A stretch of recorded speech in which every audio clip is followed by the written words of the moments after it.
UPPLआबो दतमायाव BPPFआबो दतमायाव BPPFनि आफादगिरिया सोरमोन रबिराम नार्जारी आं बे समाव रायजो सभानि MP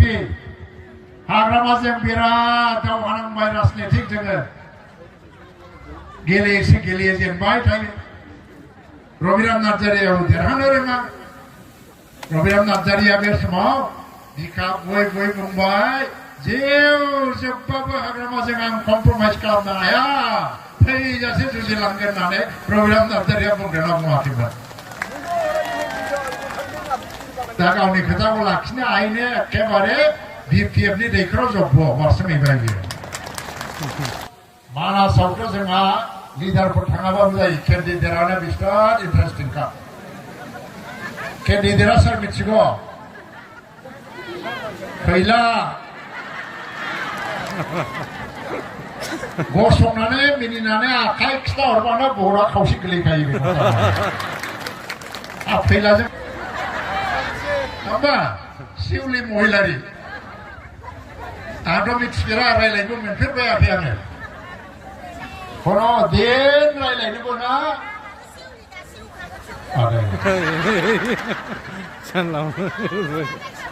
आरो खुलुमलायनाय नमस्कार लालायनायबो गैया हाग्रामाखौ आं सिनायो नाथाय शिवली महिलाजों आं रायलायनो मोनफेरबायाखै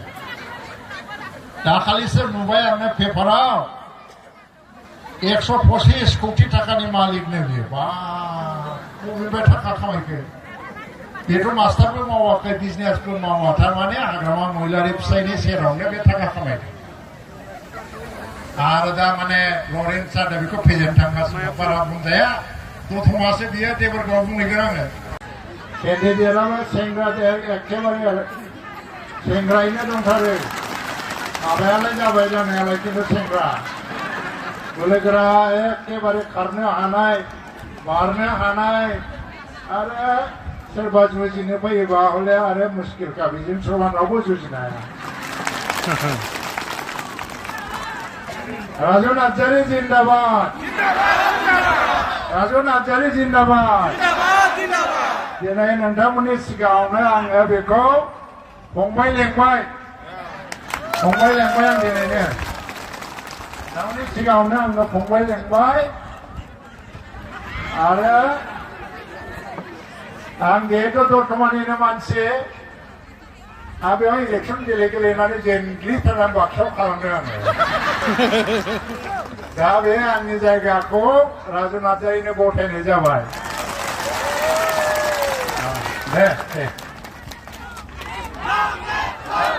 रायजो राजानि ब्रह्म जिन्दाबाद ब्रह्म जिन्दाबाद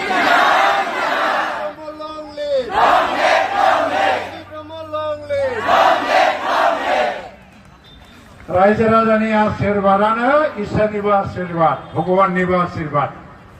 पाब्लिकनि आशीर्वादनिफ्राय देरसिन आशीर्वाद गैयानो पृथिबियाव बिमा बिफायानो भगवान बिमा बिफानिफ्राय देरसिन भगवान गैया रायजो राजाया सासे इलेक्शन गेलेग्रा केन्डिडेटनि थाखाय भगवाननिफ्रायबो देरसिन रायजो राजायानो बिमा बिफा रायजो राजानि आशीर्वाद मोनोबा खुनु गोहोआनो जोंखौ होबथानो हाया आंहा मिजिंथिबाय दिनैहाय दतमा बे फोथाराव उत्तर दतमानि बे फोथाराव जेरैबायदि नोंथांमोना सानबानि हानजा सुरनाय हाबाफारिखौ फोजोबनाय हाबाफारि हिसाबै दिनै बे मिटिंखौ लेंनाय जादों बेवहाय जेरैबायदि हाजार हाजार मानसिफोर बाहागो लाफैबाय बे मोनसे फोरमान जायो दतमाया थारैनो सोलायनो थांगासिनो दं दतमा परिबर्तन जात्रा दतमा सोलायनायनि जात्रा दतमा सोलायनो थांगासिनो दं नोंथांमोना मिथिगौ 2015 मायथाइयाव दतमानिनो बे माइ बाजारजों नांजाबनाय फोथाराव UPPL जायखौ दाजेननाय जादोंमोन बे समाव जोंहा बड'लेण्ड सोमावसारनाय जाबाय थादों भारत सरकारजों रायलायनायबो जागासिनो दङ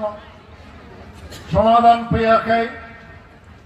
NDFB बिदा फंबायफ्रा हाग्रा बंग्रा थानानै 35 बोसोर दावहा नांनायनि उनाव भारत सरकारजों मोनसे सावरायनाय सोलिगासिनो दंमोन भारत सरकारा एनडिएफबि जों हारसिङै बर' जेंनाखौ सुस्रांनो थाखाय जेबो खामानि मावनो नागिरा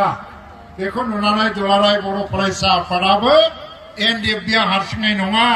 जों गासै बर' हारिया एनडिएफबि बिदा फंबायजों दं होननानै गणतान्त्रिक आन्दलन मोनसे आरम्भ खालामदोंमोन प्रमद बर'नि दैदेननायाव। प्रमद बर'आ बे समाव दुलाराय बर' फरायसा आफादनि आफादगिरि आरो लरेन्स इस्लारिया गाहाय नेहाथारि। राजु नार्जारिया सोर? राजु नार्जारिया गसाइगावनि बामोनखरायाव जोनोम जादों। मोनसे बर' नखर, साधारन बर' नखर, जानो लोंनो थानाय। बिनि बिदा फंबाय गासिबो लेखा फरा रोंनानै सोरबा बिजनेस मावबाय, साख्रि मावबाय। बेबो गोजौ सोलोंथाइ लानाय मानसि। गसाइगावनिफ्राय बिए पास खालामनायनि उनावहाय मुम्बाइनि Tata institute of science social science टिस होननाय मोनसे इन्स्टिट्यूशनाव फरायहैनानै बियो समाज सेवानि डिग्री लाबोदों एनजिअ। मुम्बाइनि टाटा इन्स्टिट्यूटआव देश विदेशनि मानसिफोर फरायनो फैयो। बर'फोरनिफ्राय बे समाव हयतोबा रावबो गैयामोन, बेल' दं। बेयो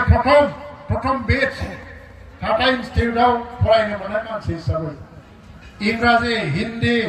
आसामिस, बांला कुनु भाषायावबो माने अभाब गैया। नेशनेल, इन्टारनेशनेल, आमेरिका, इंलेण्ड एबा थाइलेण्डनिफ्राय लानानै सिंगापुरनिफ्राय लानानै गासिबो देश विदेशाव बियो सेमिनार गाबोबाय। इन्टारनेशनेल सेमिनारा मानि थाखाय? गोदोसोनाय हारिखौ बोरै बोखांनो हायो, गोदोसोनाय परियालफोरखौ अर्थनैतिक भाबै बोरै गोख्रों खालामनो हायो, मानसिफोरखौ उन्दैनिफ्रायनो बेमार मुक्त बोरै खालामनो हायो, सुसास्थ्यनि बिगोमा बोरै खालामनो हायो, फरायनाय फरायसाफोरखौ फरायसा हिनजावसाफोर हौवासाफोर बोरैहाय गाहाम सोलोंथाइ होनो हायो, केरियारा मा, बेफोरनि सायाव नेशनेल इन्टारनेशनेल सेमिनार जाबोनायाव राजु नार्जारिया देश विदेशाव थांनानै जोंनि बर' हारिनि आरो बे ओनसोलाव थानाय मानसिफोरनि जेंना जेंनाखौ दिखांबोनो हादों। बेयो सासे इन्टारनेशनेल लेभेलाव जोंनि बाथ्राखौ थिखांबोनाय मानसि। प्रमद बर'आ जिल्ला दुलाराय बर' फरायसा आफादनि आफादगिरि। बिथाङा एबसुआव जेबो बिबान गैयामोन, नाथाय हारिनि माहारिनि गाबखांनायाव, हारिनि थैनाय थांनायनि प्रश्नआव एबसुआव बिबान गैयाबाबो प्रमद बर'जों आगदा आखाइबारि थाफानानै देश विदेश भारतनि खना खनला लांनानै सेमिनार खुंनाय बायदिसिनाखौ बिथाङानो अर्गानाइज खालामना होयोमोन। बे बर' सोमावसारनायाव बिथाङा मोनसे गोख्रों बिफाव थानाय मानसि, रल थानाय मानसि। आं गोदो एबसुनि प्रेसिडेन्टमोन 96आव, अब्ला बियो गसाइगाव आन्सलिकनि सिङाव एबसुनि सासे दैदेनगिरिमोन। बे समाव बिदा फंबायनि दावहा, सानफ्रामबो गावथारलायनाय, न'आव उन्दुनो हाया। आंबो दुब्लियाव आलिखौ खरसा लायै उन्दुबाय नांदों, सासे नेताब्लाबो। गान्दुआव खरसा गान्दु खरसा लानानै आं उन्दुनो मोनाखै। बे समाव दुलाराय बर' फरायसा आफादनि आफादगिरि। सानावथ' आंजों 100 जन 200 जन मानसि गिदिंफायो, ग्रोम ग्रोम ग्रोम ग्रोम। सानाव बिराद गोरा गोरा लेक्सार होयो, जों रावखौबो गिया। सोमावसारनायनि नेता मोना जाबाथाय बबाव उन्दुबावनो दाना आरो हरावबा बबेनिफ्राय फैना गावफैयो। दा बेनिफ्राय मा जानोसै, प्लास्टिकनि ट्रिपल लानानै दुब्लि गेजेराव आलिखौ खरसा लाना उन्दुनांसै। राजु नार्जारियाबो दुब्लि उन्दुबोनांबाय। आं नोंथांमोननिनो बे दतमा ओनसोलनिनो, दतमानिल' मानसि गैया, दतमा आन्सलिकनिबो आं आफादगिरि जाबोदों। आं मिथिगौ एबसुआ बोरै जौगाबोखो। बियो एबसुजों जेब्लायबो लोब्बा थानानै खामानि मावबोनाय मानसि। दा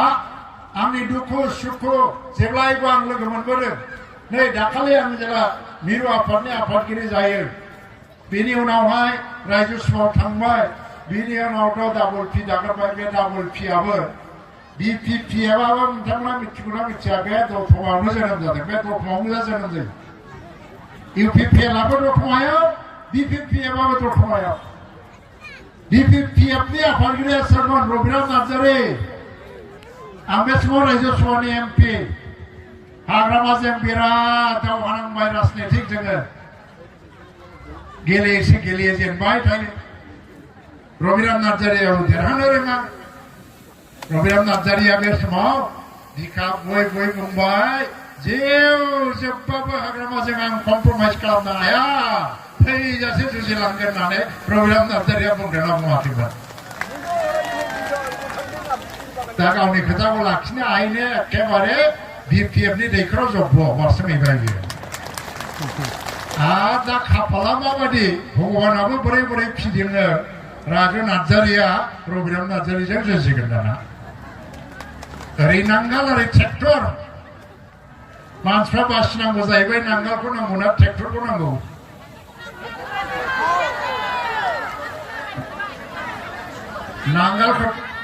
नांगालखौथ' खाबदावनासो दोनबाय नङा होमबा ट्रेक्टरखौ दाबो सालायोना जोङो होमबा राजु नार्जारिया देरहागोन जेरैखि जाया रायजो राजाफोर जों बिजेपिजोंबो गैया बिजेपिआ दाखालि बिटिसि इलेक्सनाव जोंखौ थगायदों आरो बिसोरजोंबो जों गैलिया आं दा मन्थ्रिबो नंला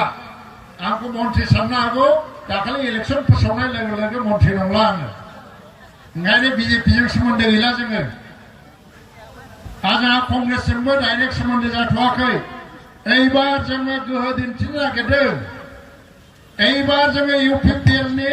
थार गोहोखौ दिन्थिगोन खालि बिटिसिआवल' नङा गहपुराव केन्डिडेट फोसावबाय जोङो बरसलायाव केन्डिडेट दङ बौख'आव केन्डिडेट दं बिटिसिनि बाहेरायाव मोनथाम जों गेलेबाय आरो बेवहायबो जोंहा देरहानो थांगासिनो दङ उदालगुरियाव दुलाराय बर' फरायसा आफादनि दाखालिसिमनि आफादगिरि दिपेन बर'आ इउपिपिएलनि केन्डिडेट जानानै बिथाङा गसंबाय रिहन दैमारिखौ बिथाङा 9 तारिख मेयाव साननो गोनां रिजाल्टआव हाजार भटजों फेजेनहैनानै बिथाङा देरहासार जाबोदों भेरगावआव नेरसोन बर' बिटिसिनि आगोलनि डिपुटि स्पिकार बिथाङाबो देरहानो थांगासिनो दङ बिपिएफनि केन्डिडेटआ बाव देरहाया आरो तामुलपुराव प्रमद बर' जोंनि हानजानि आफादगिरिया केन्डिडेट जानानै दिनै सोरनि एगेन्स्टआव जुजिदों बिजेपिनिनो बर' दैदेनगिरि बिश्वजित दैमारि जाय आसाम एसेम्बलिनि स्पिकारमोन बिनि हेंथायै जुजिनो थांगासिनो दङ आरो दिनैहाय तामुलपुरा सारिगिदिं खना जेरावबो जै प्रमद बर' जै इउपिपिएल आरो बेवहाय बिजेपिनि बिश्वजित दैमारिया देरहानाय नङा आं मानो होयो बेबो आंनि फंबाय बादि बैसोआव आंखौ बिदा बादि मानिबोनाय गोदो ज' दुलाराय बर' फरायसा आफादनि आं आफादगिरि समाव बिथाङाबो दुलाराय बर' फरायसा आफादनि जइन्ट सेक्रेटारिमोन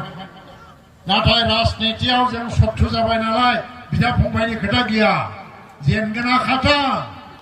आरो बाक्सा समस्तियाव आङो बाक्सानि एमएलए मोन आरो मन्थ्रिबो जादों मन्थ्रि जानानै बाक्सायाव दिनै खुनु गामि गैया खना खनला लामा गैयै लामा बिराद बानायनानै होबाय आङो स्कुल बिल्डिं बानायनानै होबाय गिदिर इन्स्टिटिउसन लाबोबाय मैयासो आं थांनानै फैदों राकेश ब्रह्मनि थाखाय रायजो राजाफ्रा खना खनला गिर्जा ओंखारनानै बाक्सायावबो राकेश ब्रह्मआ देरहानो थांगासिनो दं बिजनियाव कमल सिंह नार्जारि मानासावथ' जोंहा लिडारफोर थाङाबाबो जायो केन्डिडेटआनो बिराद इन्टारेस्टिंखा केन्डिडेटआ सोर मिथिगौ खैला गसंनानै मिनिनानै आखाइ खिथा हरबानो बरा खावसे गोलैखायो बेखौ खैलाजों समान सोर मोजां स्पिच होनो हायो मास्टारबो मानसिया लेखा गोरोंबो एक्टरल' नङा दे लेखा गोरोंबो बियो आरो बिराद गोरों माने जब खालामो चिराङाव जोंहा फेरेंगा देरहाबोगासिनो दं दाना फैयै क'क्राझार लरेन्स इस्लारि सोरनि हेंथायै जुजिदों लरेन्स इस्लारिया सोरनि हेंथायै जुजिदों दे बुंहर दे लरेन्सनि हेंथायै सोर दं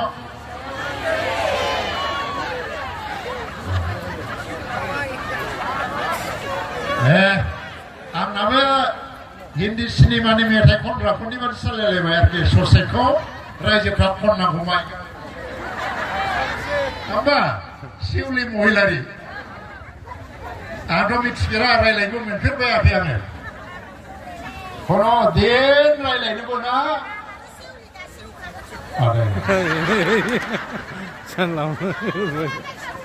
आरो खुलुमलायनाय नमस्कार लालायनायबो गैया हाग्रामाखौ आं सिनायो नाथाय सिमलि महिलाजों आं रायलायनो मोनफेरबायाखै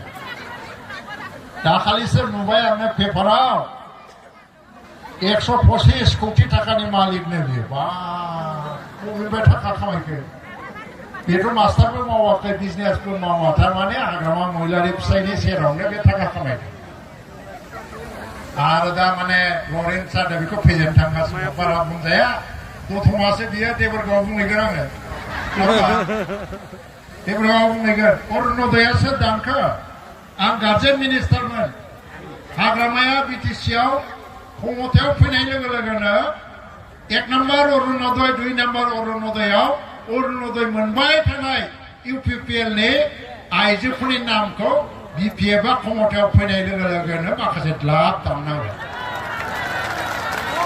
जोंथ' खुनुदिन दानफेराखै जोङो बिपिएफनिखौबो दानाखैमोन मानसि हिसाबैसो जों नायो मानबता हिसाबैसो जों नायो नाथाय बिसोरमोन दाननो मोननांगौ रबिराम नार्जारियानोथ' बाय बिनिनो एमएलए नङा होमबा जोंनि अरुणोदयखौ दानदोंबाथ' बेबो दायनिगिरि এইবার নাথায় রাজু নার্জারিয়া দেरहाफिनोबा मा देरहाफिनोबा देरहाखाबायखौ हमनांला होमबा देरहानायनि उनावहाय जेसेबां अरुणोदय दानजादों गासिनोबो लाबोना होफिननांगौ हायोना हाया हागोन सार हागोन लाबोजोबनाय जागोन आरो रायजो राजाफोर गिनांगौ गैया এইবার जोङो खमसे खम 8 जन देरहानो थांगासिनो दङ 15टा समष्टिनि गेजेराव 8 जन जों देरहागोन जों जुदि 8 जन देरहानांगौबा बिजेपिआ मोनसे मोननै देरहानांगौबा हाग्रामाया मोनथाम मोनब्रैसोल' देरहाहैसिगोन अब्लाना जोङो दिसपुराव जाय गभर्नमेन्ट जागोन इउपिपिएल खौ गारनानै गभर्नमेन्ट दानो हानाय नङा उल्टा दिसपुरनिफ्राय बिटिसिखौ जों सामलायहरगोन एबार हाग्रामाया जोंनि आथिङाव खुलुमाबा बिटिसि सामलायनो हानाय नङा लामा बानायबाय बेसेबां लामा बानायखो 1000 किलोमीटर लामा बिटिसि ओनसोलाव प्रमद बर'नि दैदेननायाव बेसेबां स्कुल बानायखो 700टानि बारा स्कुलफोरखौ बानायदों बेसेबां आंगनबाड़ी सेन्टार बानायखो खमसे खम 600टानिफ्राय 700टा मडेल आंगनबाड़ी सेन्टार बिटिसि ओनसोलाव प्रमद बर' गभर्नमेन्ट दिनाव फैदों दतमायाव आं बेनि एमएलए नङा मालाय मा जानो बिनिनो फिसा मन्थ्रि जाग्रोमोना बड'फानि गोसोखांथियाव जे थुलुंगाफुरि दङ बेखौ साबना हाबना खालामनो थाखाय 8 कोटी टाका लाबोदों आङो दतमानि थुलुंगाफुरियाव 8 कोटी टाकानि मोनसे डेभेलपमेन्ट जागासिनो दङ